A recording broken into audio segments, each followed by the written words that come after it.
Kaleshwaram commission అడిగిన అన్ని ప్రశ్నలకు సమాధానం చెప్పానని అన్నారు మాజీ మంత్రి హరీష్ రావు. ఆధారాలతో సహా అన్ని కమిషన్ ముందు ఉంచామని అన్నారు. తుమ్మిడిహెట్టి నుంచి పని ప్రారంభించకుండా ఎక్కడెక్కడో కాలువలు తవ్వారని హరీష్ రావు గుర్తు చేశారు. అడిగినటువంటి అన్ని ప్రశ్నలకు కూడా సమాధానాలు చెప్పడం జరిగింది.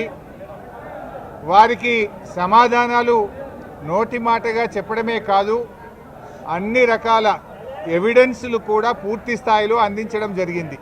తమ్మిడిహట్టి నుంచి మేడిగడ్డకు ఎందుకు మార్చారు అనే దాని మీద చాలాసేపు డిస్కషన్ జరిగింది.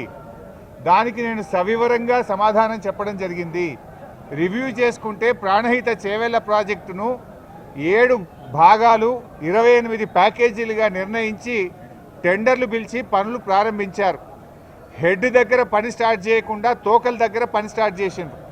ఎక్కడైతే నీళ్లు డ్రా చేయాలో, ఎక్కడైతే తమ్మిడిహట్టి దగ్గర నుంచి నీళ్లు తేవాలో అక్కడ నుంచి కమిషన్ అడిగినటువంటి అన్ని ప్రశ్నలకు కూడా సమాధానాలు చెప్పడం జరిగింది.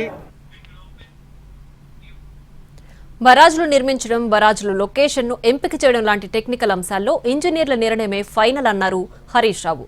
రాజకీయ నాయకులుగా తాము నిర్ణయం తీసుకోలేదన్నారు. రాష్ట్రంలో నిర్మించిన నాగార్జున సాగర్, ఎస్ఆర్ఎస్పీ, కాంతనపల్లి వంటివి కూడా మొదట ఒక ప్రదేశంలో నిర్మించాలని భావించి చివరకు మరో ప్రాంతంలో నిర్మించారని గుర్తు చేశారు. లొకేషన్ మార్పుల గురించి కూడా అడిగారు. అన్నారం, సుందిళ్ల గురించి అది ప్యూర్లీ టెక్నికల్ డెసిషన్. ఇంజనీర్లు డీటెయిల్డ్ సర్వే ఆధారంగా దేశంలో అనేక ప్రాజెక్టులకు కూడా ఈ రకంగా మారుతుంటాయి. మన నాగార్జున సాగర్ కూడా మారింది, ఎస్ఆర్ఎస్పీ ప్రాజెక్ట్ కూడా మారింది.